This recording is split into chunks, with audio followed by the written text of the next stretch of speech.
Okay, so this fireside chat was especially organized to delay the giving away award. So, yes. So fireside chat, and yeah, it's like, TV discussions. We have to be extremely intelligent and profound in just 1 minute, right? For each one of us. I don't have very fiery questions, except that I want to tell two things about the two people who are on the corner. Anwar, all the award winners, you have won the award despite him. Because he's a techie guy. According to him, there was not a single application had a profound AI application. so, so you are really, really lucky. So that's his introduction, and we are that's interesting. And Rahul, of course, who has written a whole double size book on identity. So and now we are thinking of data and AI. So very interesting that you have somebody who has authored that book and who is here. I will start with Uma, since you are directly working with an AI kind of organization. And my only question is that from civil society perspective, from people's perspective, what are the alarming things that is happening? Just push it. Great. So, a very simple, easy question to start off with. I thought you said no fiery questions, Osama. Actually, let me first start by saying thank you so much to Osama, to DEF for having me here. It is an honor to be at my first DCS, hopefully the first of many to come. So, Osama, you asked me about, what are the kind of key challenges that you're facing from a civil society perspective around leveraging data and AI tools in more of a just way. I think it kind of comes down to, uh, three kind of key issues. The first one is really about diffusion. We talk about diffusion of AI tools, of data tools, of things that are going to help make life for people a lot easier and a lot better. But those are always talking about the technologies, and it's never talking about like also the governance guardrails and the safety ethical aspects that need to also be diffused alongside with it. So I think the first challenge that you're really facing is that there's a mismatch between what we're diffusing. We're so focused on diffusing the technology, we're not as focused on diffusing the governance frameworks and the ethical and the safety frameworks. Until that kind of mismatch changes, there's a foundational issue that we're facing, that all the folks who are working in the space are facing, and trying to get across the message as to why just AI matters. The second one, really quickly, is about, this idea that, well, we've collected data about people, we can use that in order to improve our products and improve our services. But having data about people is not the same as actually understanding people. And until we kind of fix this idea that more data means more information, more understanding, we're not going to be able to actually leverage the data that we have in context, so that way we can actually reach people, have them trust your tool, your system, your platform, have them actually want to interact with it. I was thinking about what we said this morning at the opening plenary, which was, just because we've got broadband installed, it doesn't mean people run out to go and get iPhones. Just because you have availability of Instagram doesn't mean that an artisan necessarily wants to put up their tools onto it, because they don't trust it, because those tools are not made for them, because they're just seeing them as a data piece, not an actual person. And I think the last challenge that a lot of civil society organizations, and mine especially, which works around track 1.5 and track 2 diplomacy, so ways of actually connecting the scientists with the ambassadors and diplomats and the governance officials to understand the science and the mechanisms for AI safety experience, are institutional design. there's a really good quote by an American sociologist named Charles Perrow, where he says that, complex systems fail because institutions aren't designed for complexity. And as we're seeing increasingly advanced AI tools, especially, you're seeing that friction with systems from governance institutions that aren't built to handle that.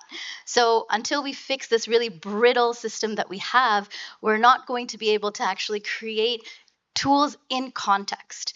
And so that's where I'll kind of close in the sense of challenges. Hopefully someone else will have someone a little more optimistic to add in, because I feel I've, brought up all of the issues, and we can then get into the solutions.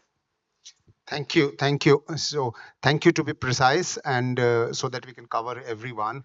I wanted to bring Anita. I also wanted to say that I have learned a lot from Anita in a very early time of my getting into IT because of her focus on gender and highlighting the gender digital divide, the involvement of the equitable gender inclusion in technology.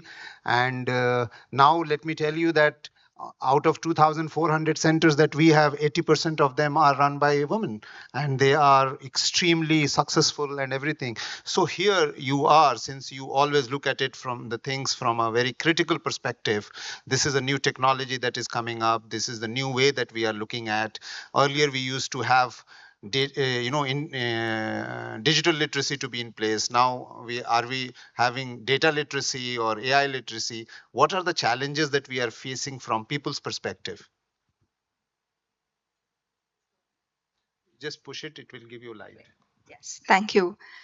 Um, I think that a very sobering reality is upon us. OECD is telling us that for the very first time in the world, reading ability is going down based on very, very rigorous measurement. So the sad truth is that even as many, many people, there used to be a wonderful program in the state called Mahila Samatha, which was also a national program, the Mahila Samakya program, investments from the Ministry of Education for adult literacy of women. So we didn't manage to finish the project of literacy, but here we are in the post-literate society without reading abilities. So that, nothing can be more sobering than that. So thank you for that question on literacy. The other is that Stanford just came out with a lovely report. It's called Canaries in the Coal Mine. And it's an indication of job losses in America and who's losing out. And the title is 6 Facts About Employment Effects of AI.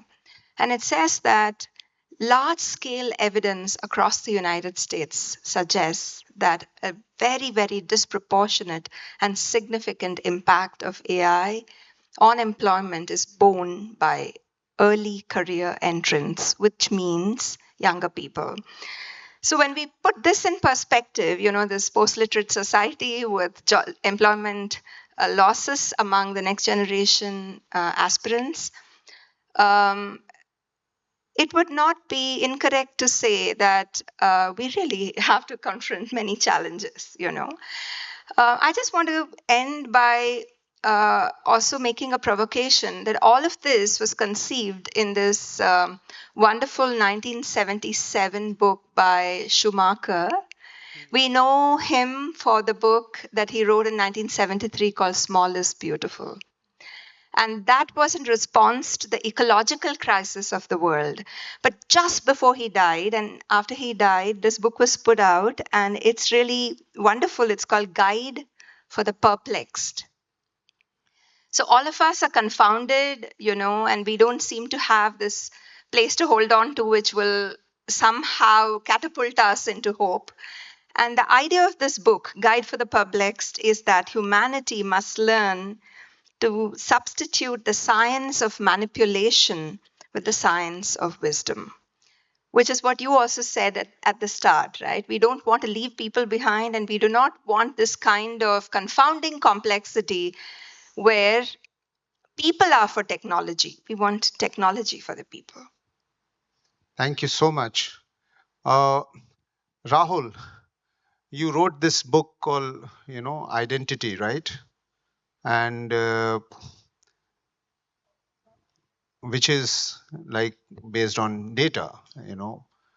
Every person, every human being, every act, everything is now data point. What is your reaction the way you are looking at the new technologies are coming, AI is coming, and this is a kind of technology where human intelligence is saying artificial intelligence is better than human intelligence. We are really handing it over to you. Tell us whether we are thinking right or wrong. So, I'll just go back a little bit. I've been a journalist for about 22 years, and I've spent a large part of it writing about technology in one way or another. First, it was about censorship mechanisms on the internet way back in 2011 12. After that, smart cities, Aadhaar, when Free Basics was sort of coming into India, and there was this giant pushback against it. And then over the last 8 years, I actually spent a lot of time working on a book called The Identity Project, which was essentially about the fusion of technology and nationalism, and how Aadhaar, well, or something like Aadhaar, did not begin in 2009, but actually in 2000, 2001, shortly after the Kargil War, where it lay dormant as a plan until 2009. Now, over, I guess, when I looked at AI, I started doing what I usually do, which is just going out and having conversations with people and trying to understand how they see it. A few things emerged from this. One is that everybody thought, yes, it is revolutionary and it's going to lead to tremendous job losses and all kinds of stuff. But right now, I'm seeing a little bit of a floundering, people not really sure what to do with it at this point in time. They're still figuring it out, early days. Maybe they will figure out a use for it, maybe they won't.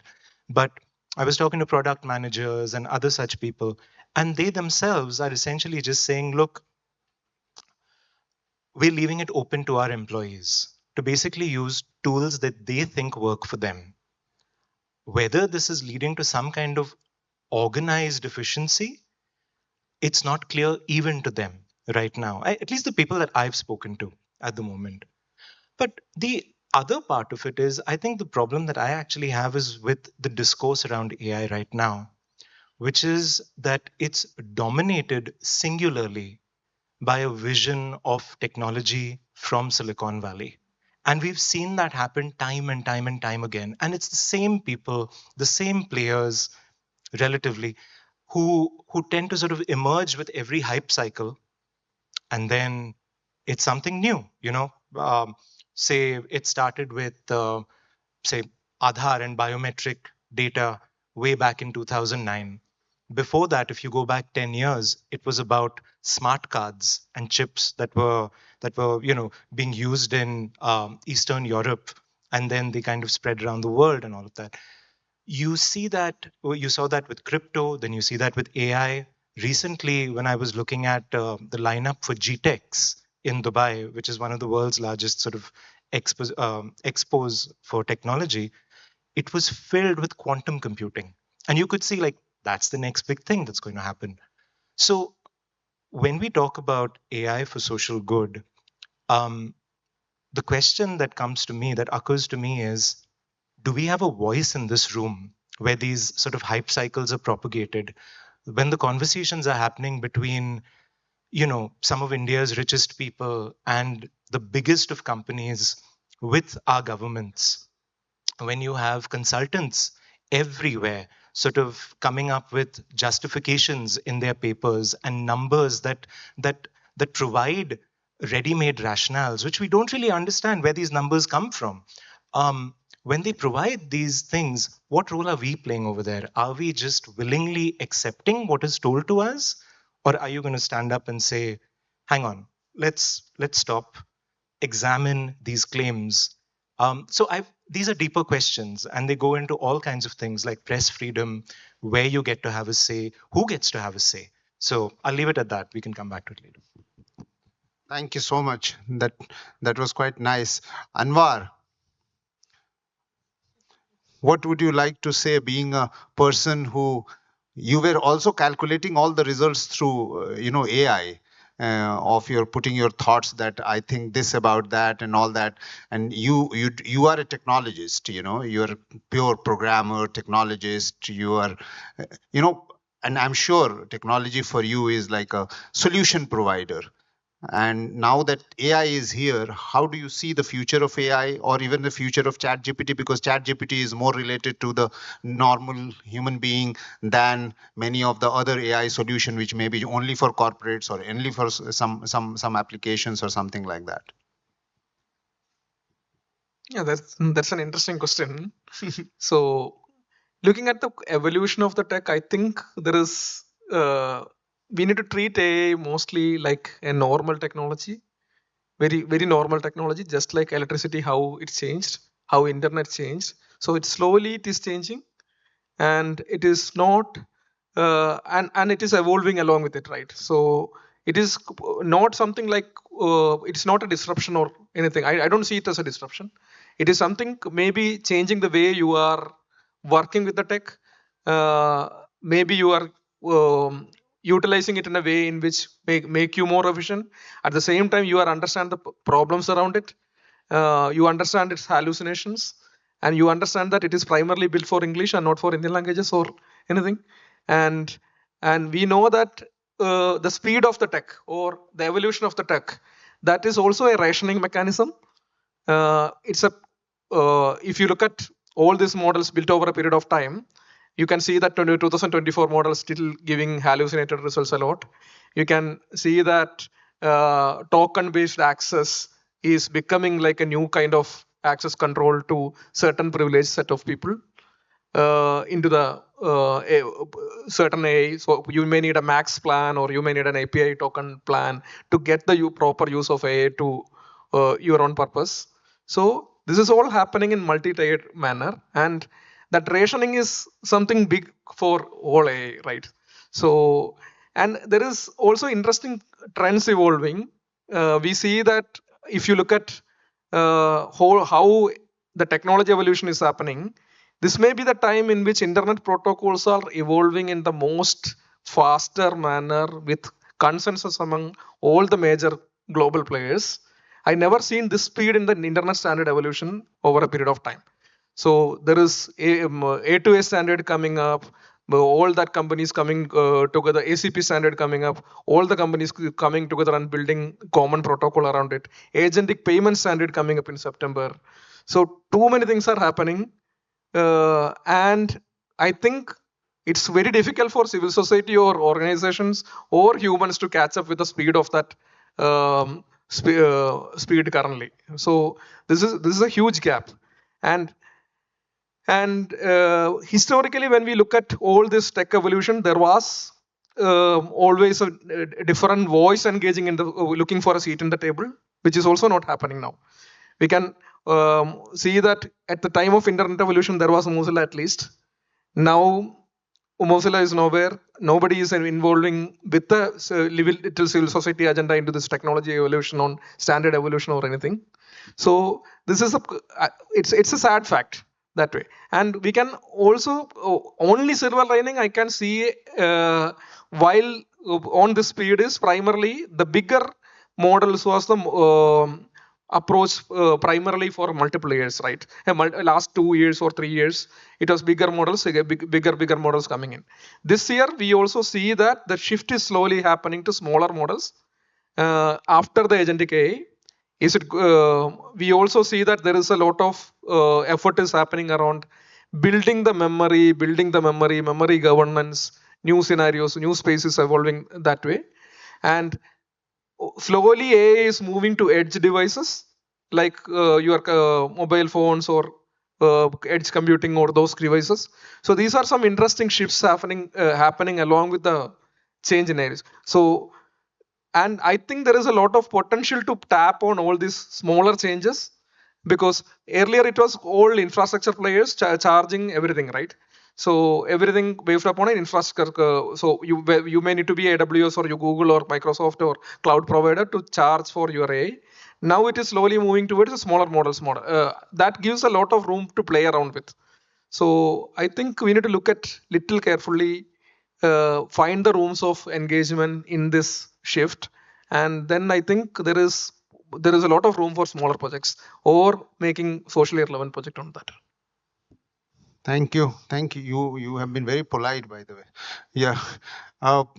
Sonia, you of course have an eye to a lot of partners, a lot of people work with you, a lot of organization who are your members of GDIP. Do you see what kind of reaction are you seeing to this new developing technology that is taking place? And most of the organization who work with you are, if not 100% civil society, but they are certainly socially oriented organizations. And what kind of voice you are hearing from these people in this era of new technology, which is AI? So thank you again for having me yet again on the stage. So I feel it's a lot of us. But first, I wanted to say, whenever I want to learn about critical thinking around what's happening around AI, I go to Anita's work. I mean, NIT for Change. And I'm not saying this just because Anita's here. Seriously, to me, there are two people that I like to read and make me think about what's happening and the questions that we have to think about seriously. One is Anita and her team, Nandini, and what they're producing, which I think it's not only critical, but it's really challenging us to think anew about a lot of these questions. I think what you posed, how this vision of tech and maybe even a whole digital society that is informed by just Silicon Valley, I mean, we have to reject that, right? I mean, we can't accept that to be there. And I think some of the thinking that you help us do is precisely that, helping us understand how do we do that? What are the kinds of things that we do? What are the kind of actions at all sorts of different levels, at the individual level, at the community level, civil society level, partnership level, policy level, all the different things that we are engaged. So I wanted to start by saying that because understanding the questions that we have to ask, to me, is the most important step. The other person that I like to read the work and I've been really interested in, I don't know if you know Payal Aurora, who's a professor in the Netherlands, of Indian descent, actually. She wrote a book recently from pessimism to promise. And it's really about how the global south and global majority countries have a critical role in owning and shaping what this vision should look like.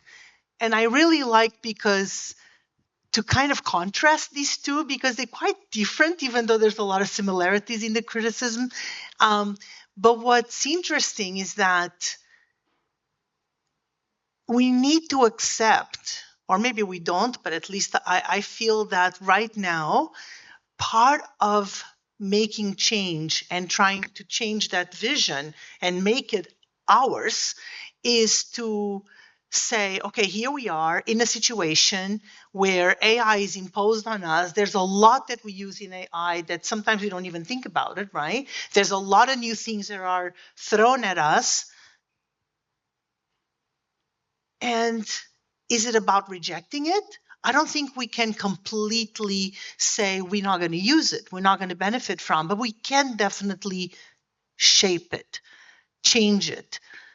And I think that's how I like to think about these questions. When it comes to our partners and to ourselves as an organization, we're concerned about any kind of new emerging technology, not just AI, from the perspective of how is that going to interfere and create further exclusion, further inequality in societies, in communities. And anything that is doing that for us is a concern. So how do we address that? How do we change the path? How do we change the trajectory of change that is negative or change that may appear to be in the negative, into a negative path?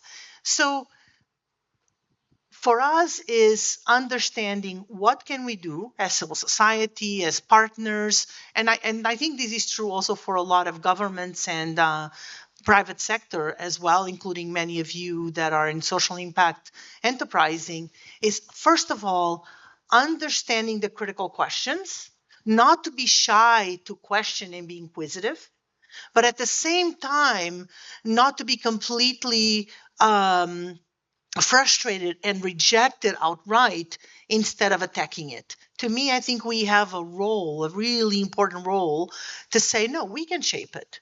This is not a vision that is going to be imposed on us. We can shape that vision by all of our participation, by the way we engage. And the more we engage and the more we have a voice, the louder our impact will be. Now, it may be that I may sound a little bit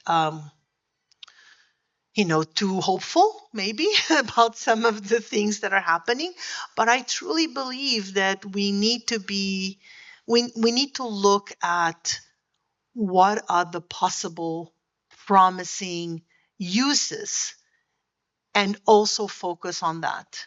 So I hope I'm making myself clear. Basically, I think we need to continue being critical, as I already said, not to be completely desperate about the negative impact, and also own it and say, no, let's go shape it. I think the work that the Global Digital Justice Forum that IT for Change is leading a lot of these discussions. APC and their colleagues are also leading a lot of discussions. A lot of you in this room. And I think it's us learning from each other to be more influential in how we can shape that. I think that's really important. And we do have a voice, despite all of the grandiose, craziness of the world with the tech companies and whatnot. I do also work with a lot of the tech companies. They are our partners as well. And it's not easy all the time, but we have a possibility of changing. And some here more than others, but it's important to, I would say, never lose hope and think about what's possible. I mean, look at the internet. I'm old enough that I remember when even mobile phones were like, oh my God, they're going to destroy TV. Oh my God, then the internet is going to destroy the newspapers. And maybe it is still destroying. But we adjust, right? We adapt. And we create new paths, new trajectories that are more reflective of the vision that we want. That doesn't mean there's going to happen in 2 or 3 years, Osama, but I'm an optimist. So I feel that we have a role to play to change that.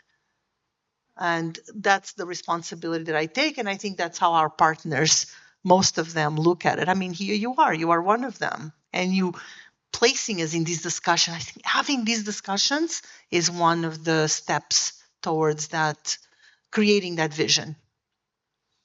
Thank you.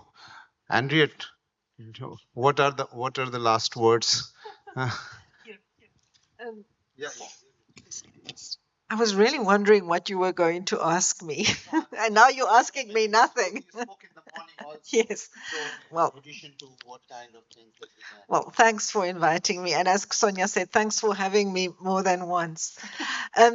It's really, I mean, I feel tempted to be really controversial, but maybe I won't. I mean, what is the it here? What is AI actually? I think, and I think that's the question we should also be asking ourselves. I mean, I really identify very much with Raoul's remarks and Anita's comment about wisdom. I think that we've got to be really, I mean, Sonia, not so much as, I mean, yes, we should try and be part of the narrative and have our voices heard. But maybe the most effective way of having control and ownership is not by trying to catch up, because I think, as Raoul was saying, we will never catch up. This is a race that is constructed by Silicon Valley or by Silicon Valley's Chinese equivalent, certainly supported by the Indian equivalents and others in other parts of the world. I think we need to question this race at all, and why does it exist? And do we really want to be part of it? If what is our long-term project as the global south, as India? It's to harness technology for human development and for better, more just and inclusive societies, as Osama was saying earlier. And I think the way that the cycle of hype is constructed is designed for us to never ever catch up. And therefore, I think we should think very carefully about if we try to catch up and how we try to catch up. I mean, I remember a project that some donor, who I will not name, who I was advising about 20 years ago, very excited about using mobile phones in Africa, in an African country, give the mobile phones to primary healthcare workers, and these primary healthcare workers will collect data about early maternal health and early childhood health. They collected this data, they trained the primary healthcare workers to collect the data, and then, like 8 months into the project, they realized that that country's Department of Health had no database, no centralized database, which could actually be used to collect and gather and organize that data. And I see this pattern repeat itself as well. I think we need to look at what do we need at a more basic level in terms of institutional capacity, human capacity, public funding for research, for bursaries for students, scholarships, support for community deployment and appropriation of technology. And if we invest in that, if we invest in governance and regulation that is truly public interest oriented, truly equality oriented, truly pro-competitive in terms of market regulation, then I think we'll start to get to a point where we can respond effectively and on our own terms, where we don't play catch up necessarily, but we actually take advantage, because as Sonia said, there is benefit, there is power in tech innovation, including in machine learning. And we've been living with machine learning for years. It's just machine learning evolves and it changes and its manifestation changes. So I think that's really, where the power lies. The power doesn't lie in trying to catch up. The power lies in investing in the basics, in what we need to be more inclusive, just societies, where we have the institutional and human capacity and the accountability at the level of our governments and our government processes, and at the level of the corporations that create and shape these products and tools that we feel so excited by, but also overwhelmed by. I think then we can start taking power. So I'm not sure if that's clear, but that's kind of how I feel about machine learning, which is what I call AI. Okay, so let's end this by having one sentence from each one of you, and you are completely free to say whatever you want to say. But obviously, the topic is AI, social questions, social good, ethical, inclusive, whatever. But you just say one sentence, which can go as quote unquote. Also, I'll start from the corner. Yeah. So the last year we have seen a lot of RAG-based projects. This year RAGs are dead. The technology evolution happening quite a lot, but at the same time the conflicts remains the same, which is what is the coverage of state of the tech versus what is there in the implementations, right? Thank you. I think as you were just talking about, there's something occurred to me. A lot of these apps and startups that we were looking at and assessing for how well they used AI over the last few weeks, among them you'll see some truly incredible applications. And I think when I look at what they really did, it's this: they actually put people forward. And they really tried to make things better, not for monetary gain, but to make people's lives easier. And you see them dealing with intractable problems. That's what I loved about the things that we looked at. So yeah, can't wait for you to see them. Um, I'll say, I mean, I'll go back to the name of, this whole event, accountability, and the key words that you have there. It's about demanding accountability from all, but not just from corporates and tech. I think we need to demand accountability from governments, also from civil society, but yes, especially from the tech companies that are, doing what they're doing with all of these new technology with disregard for our rights as humans, which I think it's really important, but also for, disregard for our ability to have a say. So accountability at all levels, I think it's really important. And yeah, I'll leave it at. I think one of the things that we've been talking about here is showcasing that a lot of the AI tools that we use and live with today are built in and for a monoculture.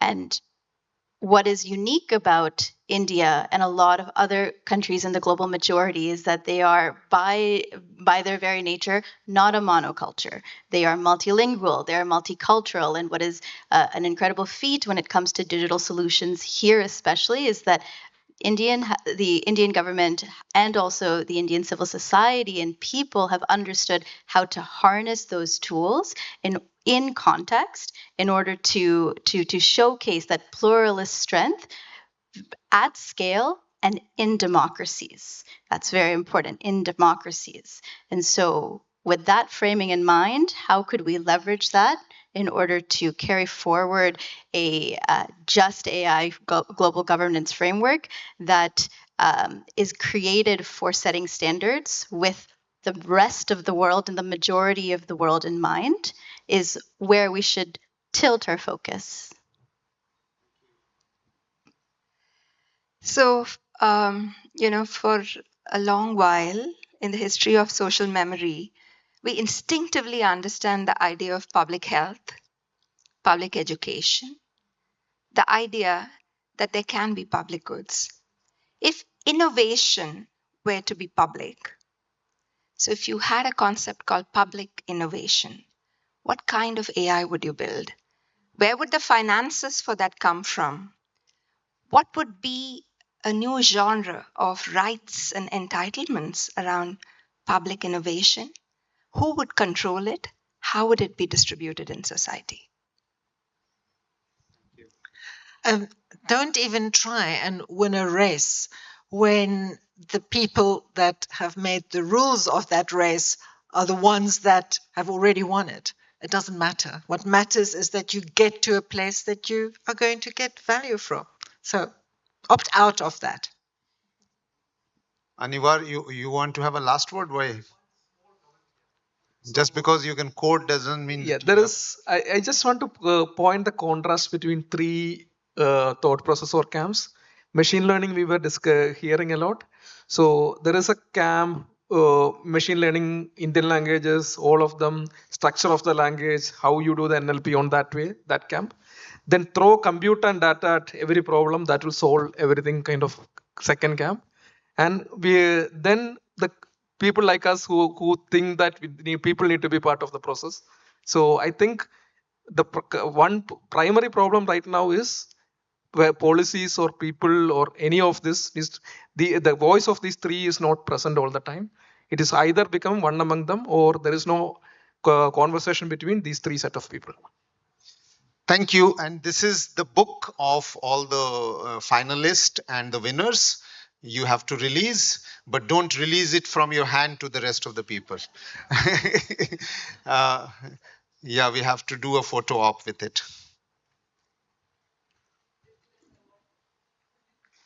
I need one copy.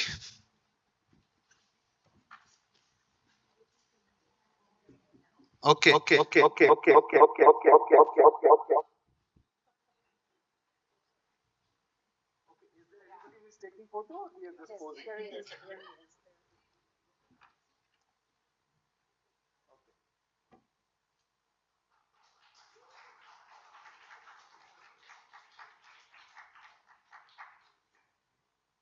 Thank you.